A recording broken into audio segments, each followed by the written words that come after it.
July 13th, 1985. Moments away from the long-awaited reunion, millions of fans watch with expectations at an all-time high. It had been almost a decade since Led Zeppelin's last visit to the United States. Plant's solo career, as well as Page and Jones's projects here and there, slowly ignited the Zeppelin flame among fans, both old and new. In the world of 1985, a wish remained unfulfilled. Would Stairway to Heaven come back to the stage? Would this be a tribute to their past glory and the US tour that never was in 1980? Would the song remain the same? Without question, the biggest news in post-Zeppelin 1985 was Live Aid. We will take a look at the events that led up to this moment in history and the aftermath of what was Page, Plant and Jones's biggest media exposure of the 80s. The surroundings, sights and sounds of a controversial show deserve a closer look. A 20-minute performance creator of myths and urban legends. Was it really that bad? Who's to blame? Was it a celebration day or nobody's fault but them? This is the making of Live Aid 1985. Of course, I am in the 80s. I have my own career. Yeah, so it was very hard to work with the wedges and stuff, but we know. I'd like to introduce some friends of mine to you. Would you welcome Mr. Robert Plant, Mr. Jimmy Page, Mr.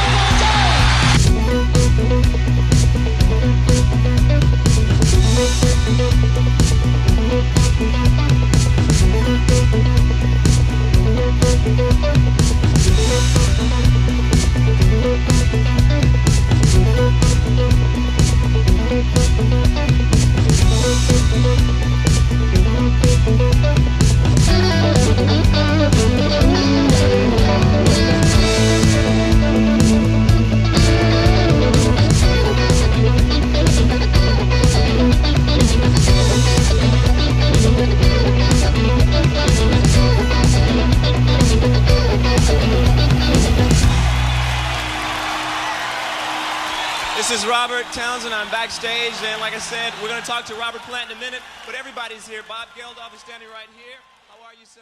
I'm very well. But I've never seen so many people here. 9, 8, 7, 6, 5, 4, You're way ahead of yourself. 2, peace! Happy New Year! Happy New Year! Happy New Year! That was our countdown to peace, Ronnie.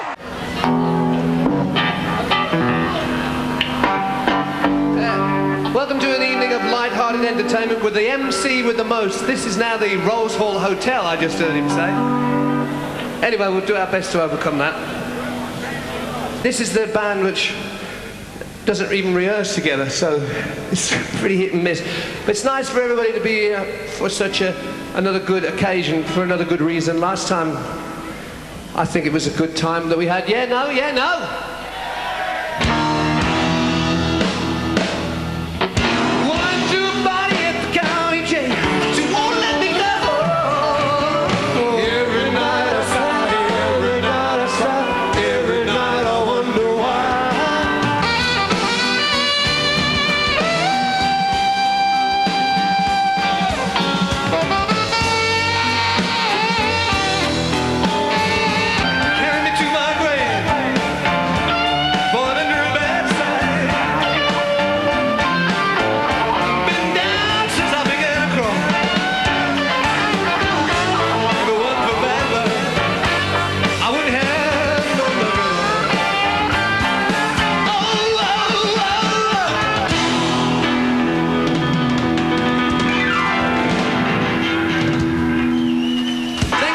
Ladies and gentlemen, that's about all we know. Good night. Is you lean in on your part, and then when your part, you know, when the other person comes in, when you duet with someone, whatever the case is, when your part comes up, lean in. Don't sing back here. Let me know when you're ready. Ready. Ready. Are they ready?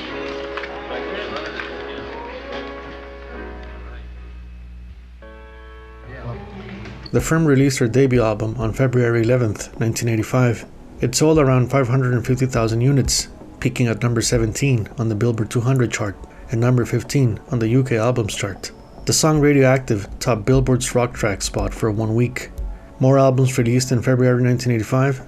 Well, just to name a few, there's Phil Collins' No Jacket Required, The Breakfast Club soundtrack, Mick Jagger's She's the Boss, and of course, Songs from the Big Chair by Tears for Fears, featuring hit singles Shout and Everybody Wants to Rule the World. The firm played 31 shows in the United States, with their setlist pretty much the same from 1984, plus the inclusion of 2 songs, Satisfaction Guaranteed and Paul Rodgers' solo track, Cut Loose.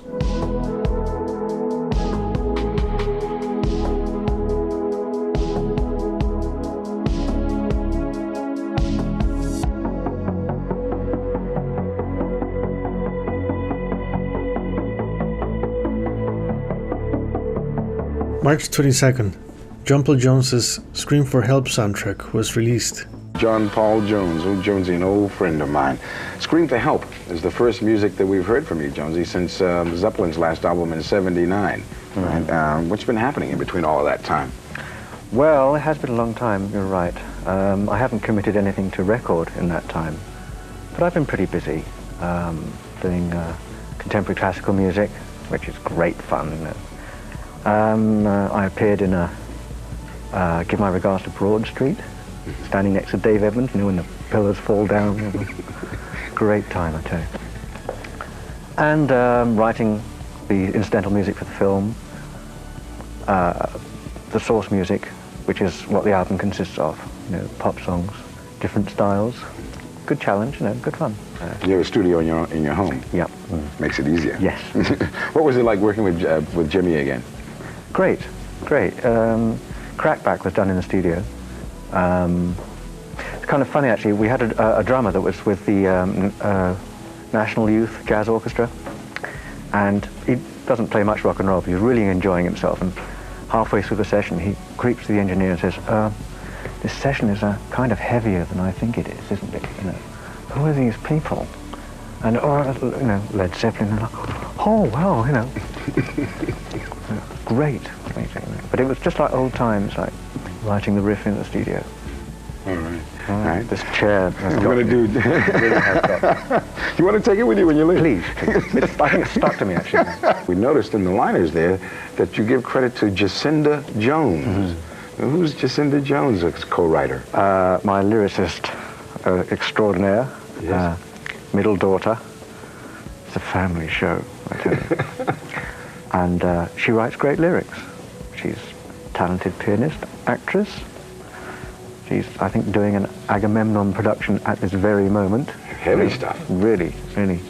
But she's great. She's a fine writer. This controversial book that's just come out, Hammer of the Gods. As a matter of fact, what do you think of that book? Or have you read it? Not a lot, JJ. Not a lot. It's, apart from being garbage, it's totally without humor.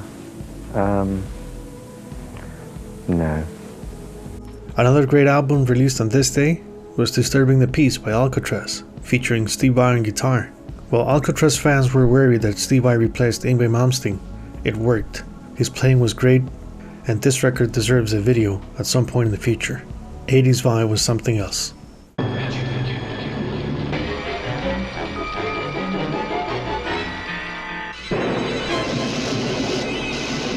Friday the 13th, Part 5, A New Beginning.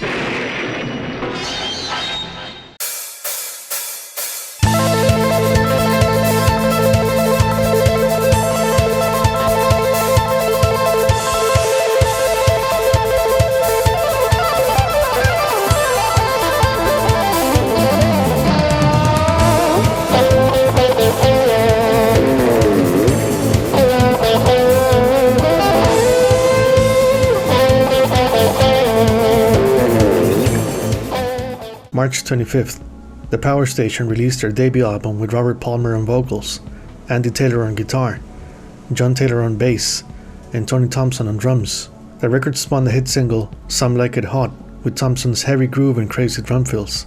Robert Palmer left shortly after its completion to pursue a solo career. Riptide was released in November 1985.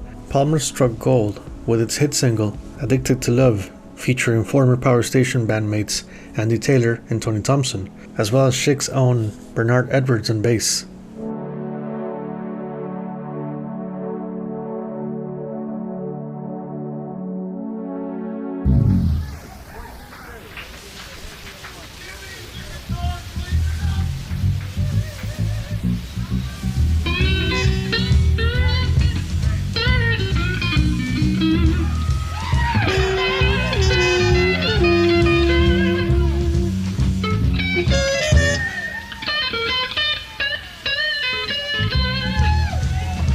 Jimmy Page, for real.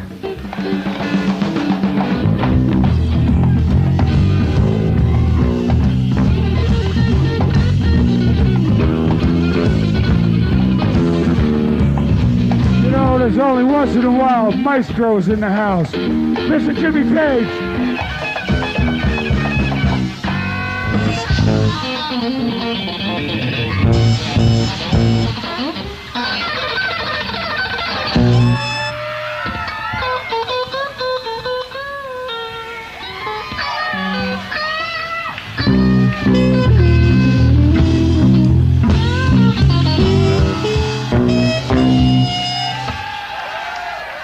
Hey, listen, this man's a monster. I really came to hear him play. Not me.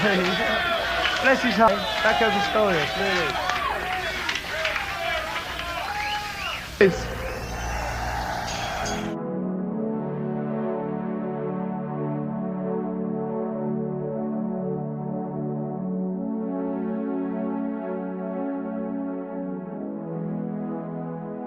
May 20th, Robert Plant's third solo album, Shaken and Stirred, was released. It reached number 20 on the albums chart while spinning off a top 40 pop single with Little by Little. The second single, Sixes and Sevens, peaked at number 18. Robert Plant's career was at a crossroads. On the one hand, his live shows saw him perform on longer tours, but financially speaking, it was shaken and stirred. His solo deal in 1983 had Robert selling his rights to receive royalties from sales of Led Zeppelin's back catalogue, the studio albums that is. The value of his rights was based upon future earning potential of those rights. This allowed Plant in setting up his Esperanza label. With the new trends in music and rock album sales plummeting at the time, it seemed like the right thing to do. We could speculate Robert's divorce in '83 played a part in his decision in terms of money management and legal proceedings. His no more let anything philosophy plus paying for studio time and his solo career musician's payroll seemed like good reasons for this financial move. Robert has never revealed whom he sold his rights to. Neither Page, Jones, nor the Bonham estate ever sold their rights. It's fair to say Plant couldn't have predicted the CD format making people repurchase old titles. The first album that was released on a CD was 1981's The Visitors by ABBA. Soon after, in October 1981, CD players from Sony reached the markets. Robert lost some cash in the late 80s as his beloved soccer team, the Wolverhampton Wanderers FC, were in 3rd division and had almost gone bankrupt, but he kept his shares to support his team. Talk about commitment from a longtime fan. Robert still retained his Led Zeppelin publishing rights as well as royalties on box sets and live releases after 1983. He also has 1/3 creative control in all Zeppelin related releases. Robert Plant remains the richest Zeppelin member with a net worth of $200 million, followed by Jimmy Page at $180 million and John Paul Jones at $90 million. Having said all this, Robert's Live Aid performance was a much needed boost for his career.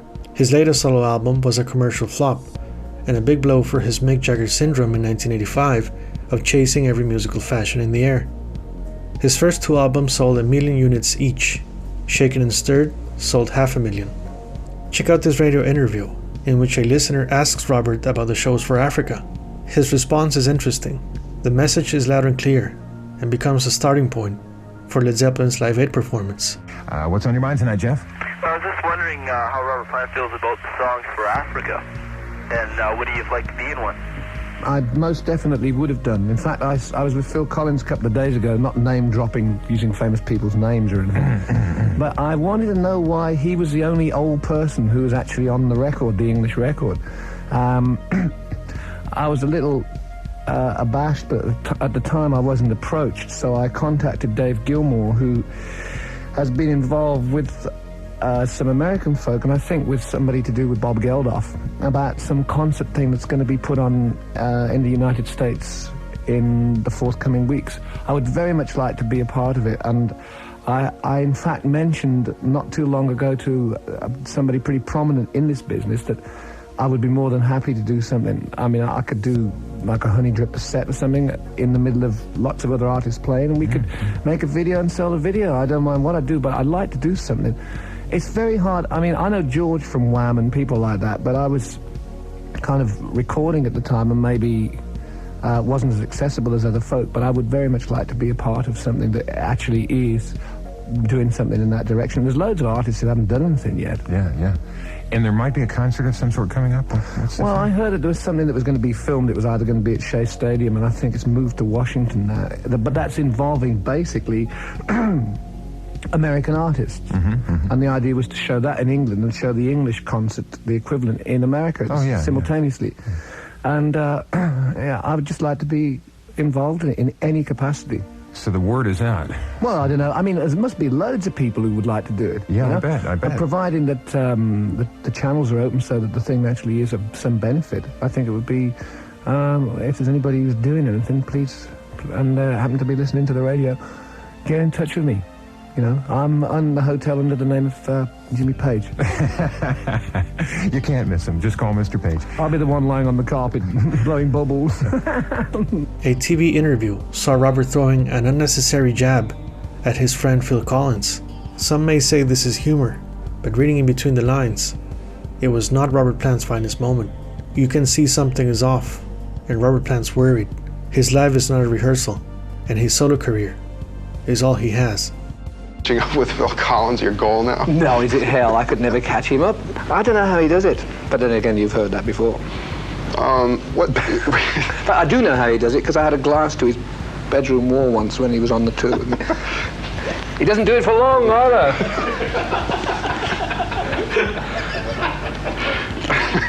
But he'd be the first to say that. Robert's US tour featured a special Honey Dripper set. This section saw the band perform 50s covers along a setlist comprised of tracks from his now 3 solo albums. This was the last big tour for the great lineup of Blunt, Woodruff, Martinez, and Hayward. The Honey Drippers will be appearing on tour in the United States and Canada, and there will be girls, and they will be singing, and they will be dressed accordingly. You brought up Page a few times in a joking way. Have you seen him lately? Well, that's why I brought him up, because I saw him only 48 hours ago playing in that group he's in, and in the Firm. What do you think of that group he's in? I think he's brilliant. It was a very emotional moment for me, and I have never actually had the privilege, and I know the word privilege and what it means, and I thought that he was incredible. I thought he was brilliant. He had all the dynamics and all the drama and all the majesty, all the things, all the attributes. He was incredible. He was brilliant. I wept. I honestly wept. And I was so proud of him. I think that about covers it, Robert. Why don't we take a look at... I think that... Well, that about covers it, Chuck. I think we ought to have a look at Pink and Black for its first time on MTV. Good evening! I can tell that everybody out there's getting paid. I can tell you're all too comfortable. What the fuck's it all about? We've come 6,000 miles. Good evening! Thank you so very much. This is the modern technological age, and it's all gone wrong. So we'll do a Jerry Lee Lewis number, and it goes like this.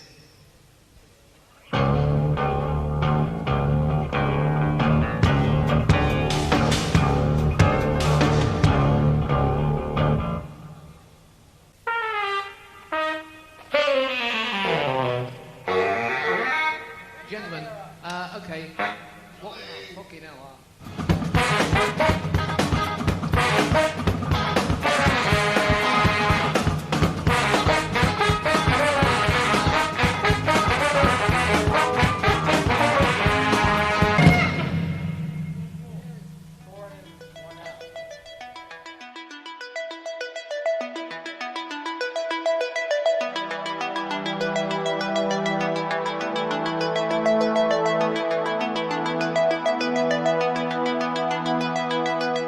July 4th, Jimmy Page plays Lucille with the Beach Boys at both Philadelphia and Washington, D.C.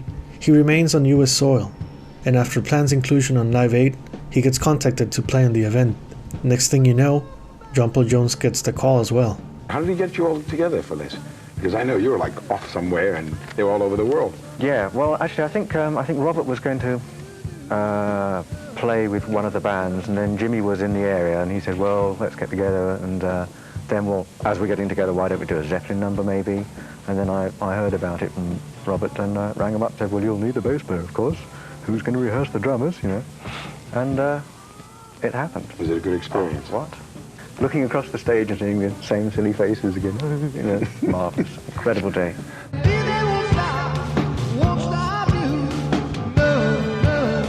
Robert Plant was in the midst of his tour. On the week of July 8th, he played 4 shows with 1 day off in between. His voice had no time to rest before the Live Aid show on Saturday.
Phil Collins' solo career was booming.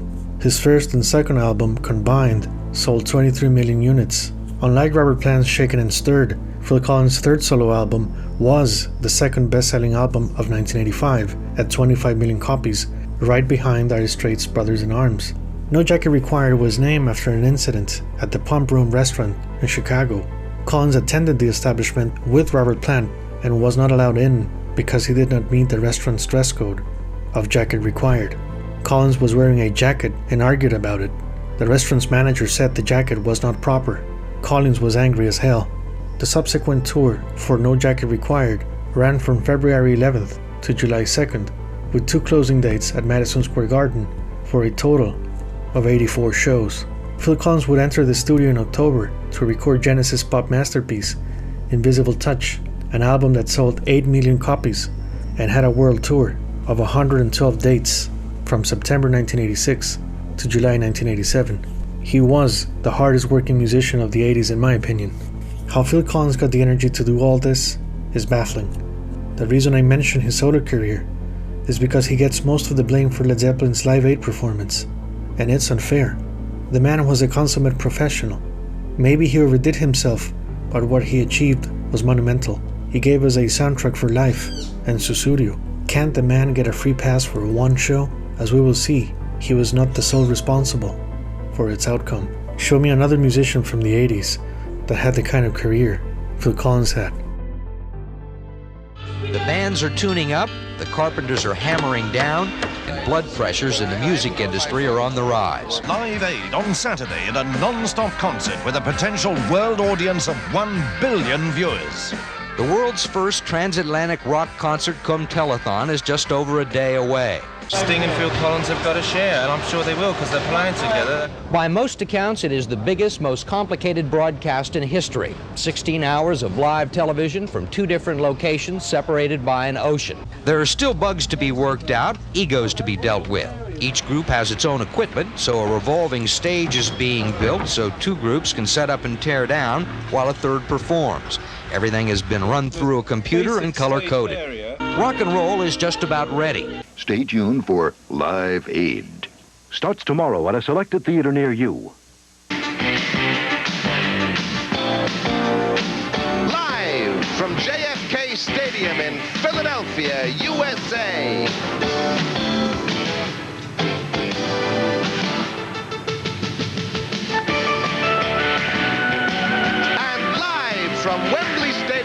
London, England.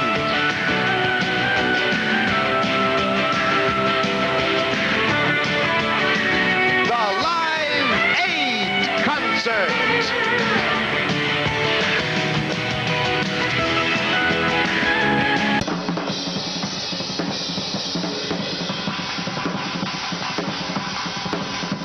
I don't want to be misleadingly humble, you know, I mean, I'm more modest. I know I do what I'm good at what I do, because I've done it for a long, long time. Good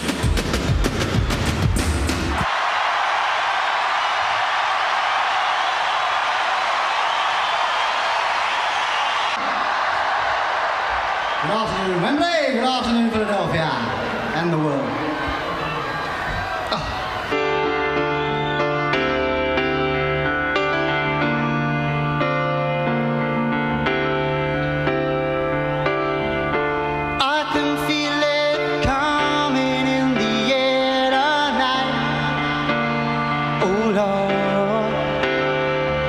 Stranger to you and me.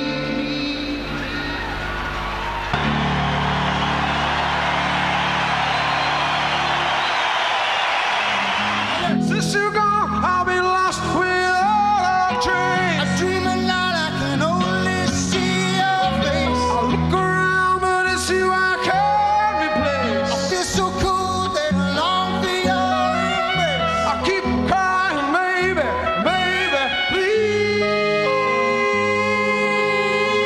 How did the set go? It went very well, I think, considering. I mean, you know, very little rehearsal, and I want to keep it a bit loose, you know, I didn't want to over-rehearse, as Sting would say.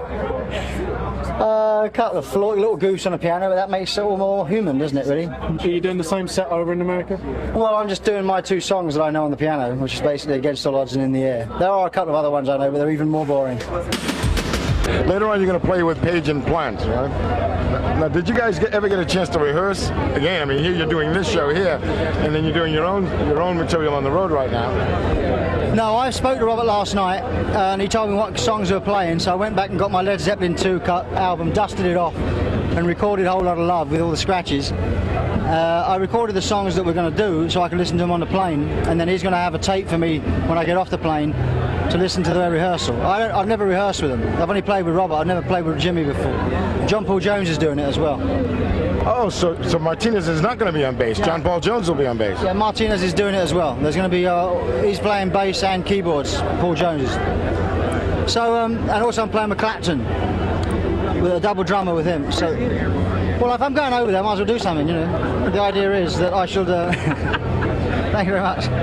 Phil Collins has probably been up for, I would think about, 16 hours now Phil Collins has been on go. He's yet to do his own set, and we have actually got pictures of Phil Collins, I believe, when he arrived in America. Am I right in saying that? We show us some pictures here. This is the helicopter, which actually took him to Heathrow Airport and landed him alongside Concorde. So this was during this afternoon, straight after Phil had done his set with Sting at Wembley Stadium, into one of Noel Edmonds' helicopters, and I think it was actually Noel flying that one, off and across the tarmac. There he is, and there's Concorde waiting for him, and Phil off on the plane.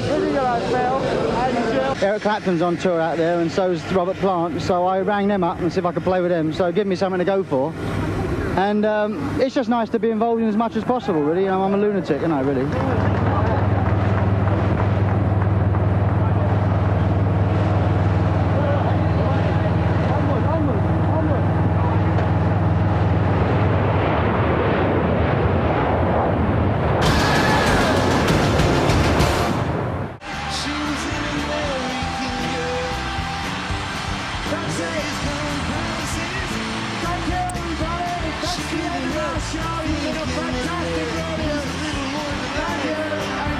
So, Michael DeBar continues to snap his fingers so that Tony Thompson can get the right rhythm going. But what we're seeing here is the guys are plugging in, so we're obviously just a couple of moments away.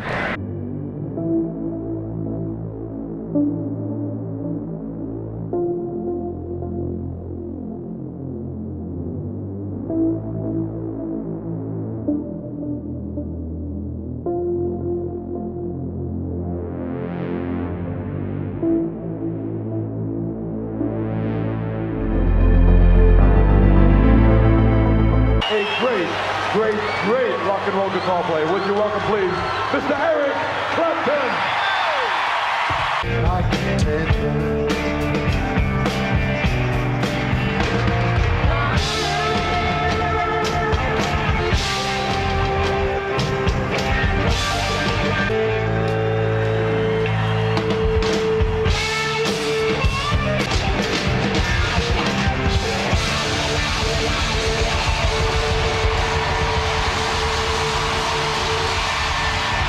Good evening, Philadelphia.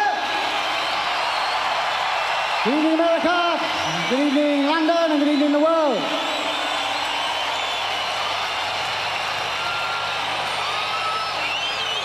This is called Against All Odds.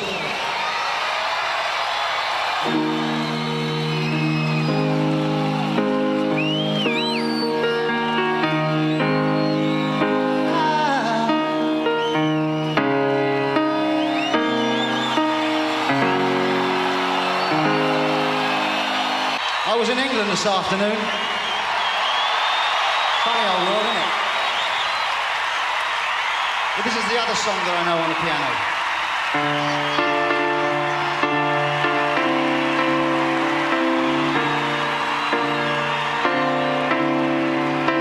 Stranger to you and me, I can feel it coming in the air.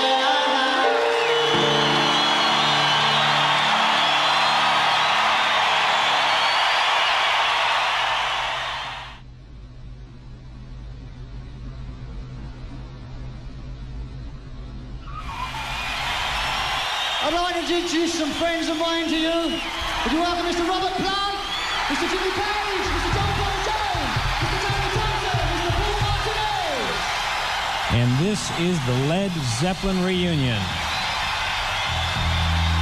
Surviving members of Led Zeppelin take the stage with Tony Thompson, Phil Collins, and bassist Paul Martinez from Robert Plant's solo band, providing his talents on Stairway to Heaven.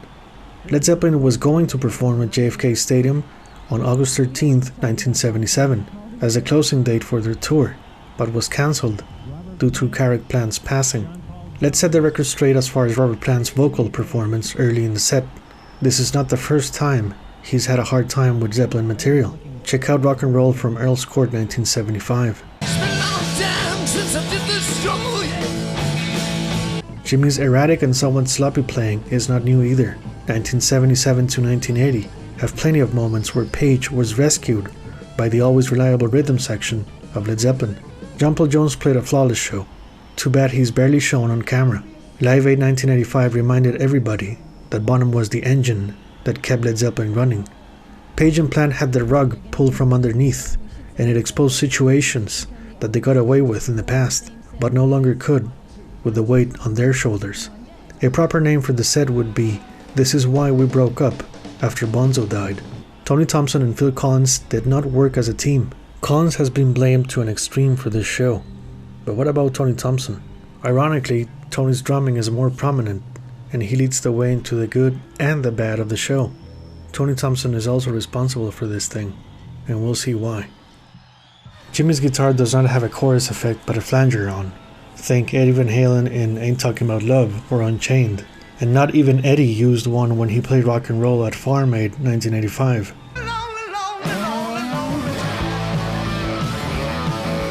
Why Jimmy did not turn off the effect remains a mystery.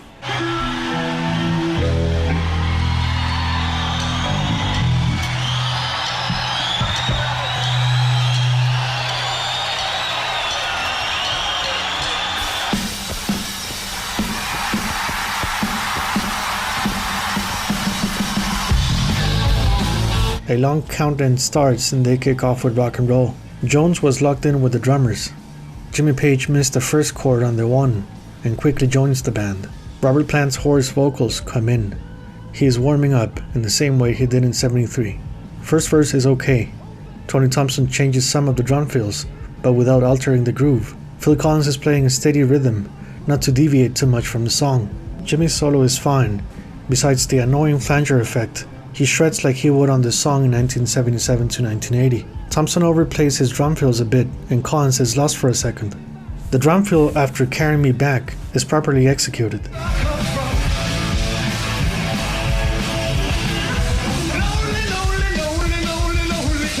This is where Zeppelin cut the song off to the drum solo, but Thompson gets carried away and goes for one last run. Page, Plant and Jones just go on with it.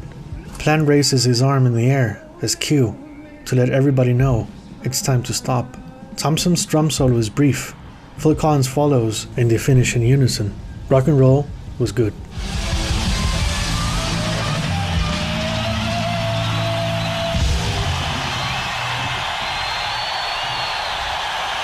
Quite a day, yes? It's quite a day for everybody, and a very good day too. Okay, any requests? Any requests?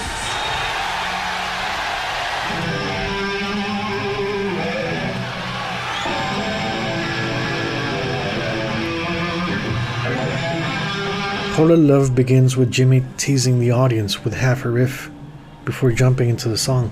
Thompson somewhat rushes the tempo, and Collins is adding stuff without disturbing the groove.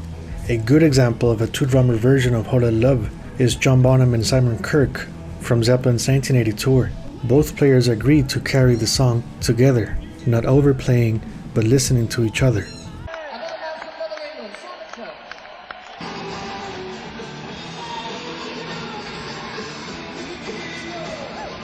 Thompson and Collins screw up before the guitar solo. Tony Thompson almost lands the drum fill. Phil Collins came in too early. And yes, I have to say it, that's what she said.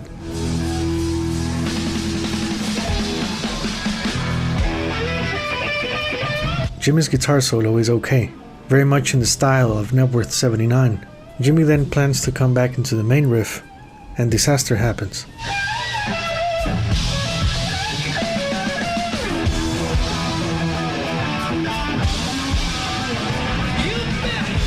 Thompson seemed to return to the main groove, but played an additional call and response fill. Collins chose not to play and wait. The song carries on with no major accidents until the fourth Wanna Lotta Love chorus, in which the drums just sort of stop and Plant has the spotlight.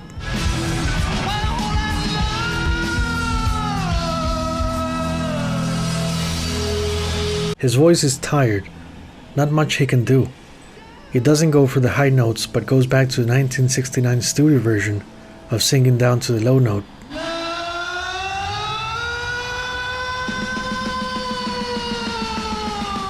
Thompson does his best Bonham impression, and like a miracle, the band comes in locked in, despite the drummers not communicating well.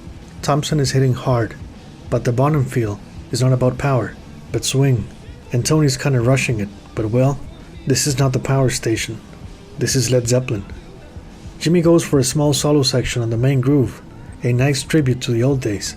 As they try to finish the song, you can sense Page is worried. A crescendo cymbal fest of hits work as they close the track, with the old 5-chord harmony Page and Jones used to do in '73.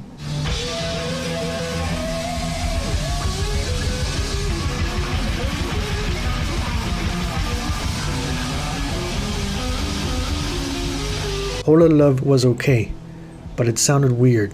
The problem with Lotta Love was the rhythm section, as it sounded messy and far away from both the studio version and the live versions we enjoy so much. All the other elements, Jones's bass work, Jimmy's guitar playing, and Robert's vocals are fine. Now on to Stairway to Heaven. Because of its heavy copyright, I won't be using as much audio snippets as I would like. The song features Phil Martinez on bass. Yup, the same Phil Martinez on Plant's solo records and tours up to 1985. Despite Plant's hatred of the song, Stairway was the best sounding track from their setlist that day. For the first time since maybe 1975, it sounds like Robert is okay with it. The first section runs smooth, the tempo is very much 1973, and Robert's ad-libs are restrained. He makes the most out of the millions of viewers for Live Aid, a smart move. Phil Martinez adds primitive bass lines. John Paul Jones on keyboards probably watched that with a smile, but it is a historical moment for this song. It's the closest thing to the studio version, and wait, before you hate me, what I mean is that it has keyboards and bass at the same time, providing the listener with an extra layer of sound not present on their previous live renditions. Robert Plant's Does Anybody Remember Laughter ad-lib makes the place go nuts. You can hear Tony Thompson's drumsticks before he comes in. He tries to play slow and gentle to flow within the song, but quickly speeds up the tempo and turns the 1973 mood into a faster version. You know, the ones that Robert loved to play in 1980, so he could just finish and get through with it. The rhythm figure before the guitar solo was on the verge of collapse, but the drummer saved the day, except for a different pattern on the tom-toms that Bonham didn't play like that, but we're good. Thompson goes unleashed on the solo. Phil Martinez's bass adds up a nice frequency boost for Jimmy's phrasing, to which I will say, sounds inspired, almost up there with 1975. He seems focused, and slowly steals the show. Robert Plant then decides to cut his solo short. Jimmy's like, what? But the groove remains steady and punchy. Page gets what seems to be a new guitar pick from his tech, and Stairway builds up for a great ending. The audience explodes in gratitude. 20 minutes gone too fast. A moment in history was made at Live Aid. Robert probably cut Jimmy's solo for various reasons. The one that seems most logical is Live Aid's 20-minute time frame. Because Page would extend his guitar work in here, Robert was cautious and had to do what he had to do. Outside from very specific mistakes, the performance was good and better than Atlantic 1988. Despite the criticism it gets, it feels spontaneous and exciting. The energy on that stage was massive. They may have been unrehearsed, but how does it still sound better than Atlantic 1988, an event for which they did rehearse? If Jimmy had the multitracks for this, I believe it could have been included on the 2004 Live Aid release, with some post-production embellishments, like Celebration Day. Yes, JFK Stadium kind of emptying out, people just recovering from... Alcohol mixed with the intense, humid heat proved a dangerous combination. A lot of guys here. A lot of guys. A lot of people, yeah, a lot of laughs. You said that on stage. A lot of people out there are going, did I really just see that? Are you surprised that it finally went off? What? Just one of those things that was great, happened for about 20 minutes and it was very nice. How long did it take to assemble everybody in this large group? We didn't actually assemble. The three of us know what we're doing, and everybody who helped us did their very, very best. Including Phil here and Paul Martinez here and Tony Thompson wherever he is. I just came here to play the drums and I had a good time. You didn't rehearse any then for this thing? Did you two get together prior to this event and say, okay, remember? We You did get together then this morning. Yes. You got together? We did. I'd be interested to know what that rehearsal was like. I mean... Very fast and furious indeed, but yeah, the feeling was there. It was really good. I mean, musically, it was much better than what just happened because we had a lot of... The elements weren't quite with us, if I can use that term in the 80s. Of course, I am in the 80s. I have my own career. Yeah, so it was very hard to work with the wedges and stuff, but we know when we play those songs what we do, you know? I know it's been a while since we played them. Just sitting there watching, I saw about 90,000 kids out there, all with their arms up, loving every minute of it. So, although the ragged edges, and there are probably a lot of ragged edges because they were a band, you know. Is that everybody's doing their best for the right reasons today. And I think I've heard somebody say that everything will be solved by today's effort, and I think that's like a gross overstatement. And of course, because it's such a high-profile thing, people are going to ask where the money's going. When you found out that there was like a shipload of whiskey was going to that country, you know? You remember that? There was a hold of a ship was full of scotch, wasn't it? Yeah. I mean, really, maybe. Anyway. Yeah, sure. Well, it wasn't coming to my house because I haven't been there for a while. We can do this again next year then, Paul? Well, next year's too late, isn't it? Sure, yeah. Other people can do different things, but... different songs? Different songs, yeah. I know. We might have learned, rehearsed something. Tonight, that would be great. Briefly, I'll let you go. Future of Led Zeppelin, I mean, any more shows like this, perhaps?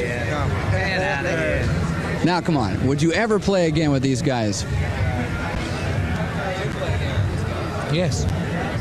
I'm in Cleveland tomorrow night. I'd like to see you all there. And on Wednesday night, I shall be in Hartford, Connecticut. Then I'm going to Toronto and blah, blah. Listen, was it the Live Aid that prompted... In fact, we're going to have some pictures because there's a book, the Live Aid book. Oh, great. It's out, right? And needless to say, everybody was excited about Zeppelin getting back together again for Live Aid. And these are some of the pictures that we've got from the book. Oh, I love that picture. I love that picture. It's like, what is the next chord? Where are we? But the concerts also reunited bands from the past, like Crosby, Stills, Nash & Young, and The Who hadn't played together since 1982. Mr. Geldof made us an offer we couldn't refuse. I just like to say, I hope that some of the money that's raised for all the people in Africa, maybe they could just take a little bit of it, maybe 1 or 2 million, maybe, and use it, say, to pay the mortgages on some of the farms that the farmers here owe to the banks. Phil Collins. I knew the wheels were falling off from early on in the set. I can't hear Robert clearly from where I'm sat, but I can hear enough to know that he's not on top of his game. Ditto Jimmy. I don't remember playing rock and roll, but obviously I did. But I do remember an awful lot of time where I can hear what Robert decries as knitting, fancy drumming. And if you can find the footage, it wasn't pleasant. You can see Jimmy dribbling on stage, Robert not hitting the notes, and you can see me miming, playing in the air, just to get out of the way. If I'd have known it was to be a 2-drummer band, I would have removed myself from proceedings long before I got there. On stage, I don't take my eyes off Tony Thompson. I'm glued to him. I'm having to follow. He's taking the heavy-handed lead and has opted to ignore all my advice. Putting myself in his shoes, he's probably thinking, this is the beginning of a new career. John Bonham isn't around anymore. They're gonna want someone. This could be the start of a Led Zeppelin reunion. And I don't need this English prick in my way. I'm not judging him, God rest his soul. Thompson was a fantastic drummer, but it was very uncomfortable. And if I could have left that stage, I would have left. Halfway through Stairway, if not earlier. But imagine the coverage of that. Walking off during the second coming? Who the hell does Collins think he is? Bob Geldof really would have had something to swear about. After what seems like an eternity, we finish. I'm thinking, my God, that was awful. The sooner this is over, the better. I feel I have been made the scapegoat for what happened at Live Aid. Here's how it is. Robert on his own, a lovely bloke. Robert and anything to do with Zeppelin, a strange chemistry happens. It's like a nasty strain of alchemy. Everything becomes very dark, sulfurous even. Robert's still my friend, and being the kind of person he is, I think he'll say I'm right. When Zeppelin gets together, something happens. Bad karma. Everybody was to blame for this failure, especially the members of Zeppelin. Of course they will blame me to the last minute, thinking that the drummer alone is responsible. Indeed, the lack of proper rehearsals, the broken voice, the upset equipment, all these are trifles compared to me. I think they are wrong. They wouldn't allow that performance to be included in the 2004 release because they were simply ashamed, but they won't admit it. Phil Collins also said that performing on both sides of the Atlantic on the same day at Live Aid was not a good move. It looks like I'm showing off. He does Live Aid not once but twice, just to make sure. I do come across a bit smug sometimes. I didn't mean to be. Watching some of the stuff back, even I started to think, he's a bit of an unlikable git, isn't he? It was just awful. Every word came out of my throat with great difficulty. I was hoarse. I had played 3 concerts just before Live Aid, and when we were rehearsing, I realized my voice was very bad. When we got on stage, I practically lost my voice. Seconds before we came out, I was handed an upset guitar. The only thing I felt going on stage was a wild feeling of panic. We rehearsed for no more than an hour, because John Paul Jones arrived just before the show. Our performance was like a kamikaze stunt. We were in terrible shape, while everybody else had been rehearsing for days and weeks. Jimmy Page still blames Phil Collins for the performance to this day.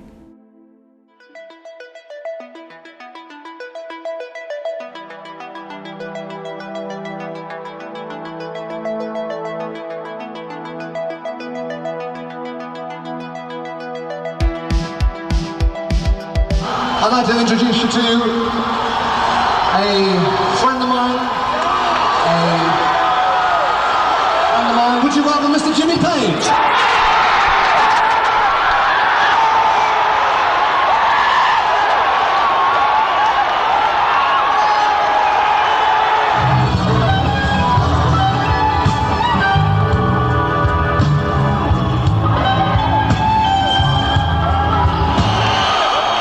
Any requests? Yes, you're absolutely right. This is one by Roy Head. It was recorded in 1962, and of course it's the one you've been waiting for. It's called Treat Her Right.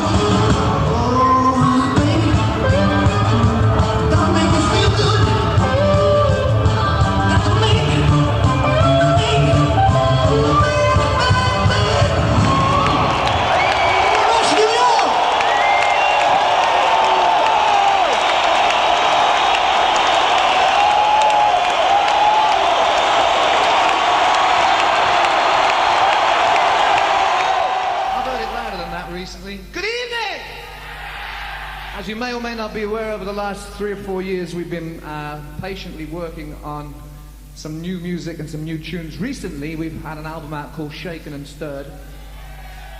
Oh yes, oh yes?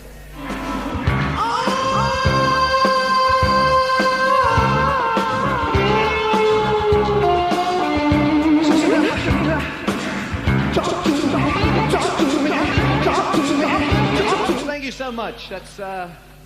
That's probably even more extended than a 12-inch version, but nonetheless. Here's something that obviously you have been waiting to hear. October 12th, 1985. My parents get married at 7 p.m. A bond that remains to this day. At the time of making this video, they have been married for 37 years. Cheers.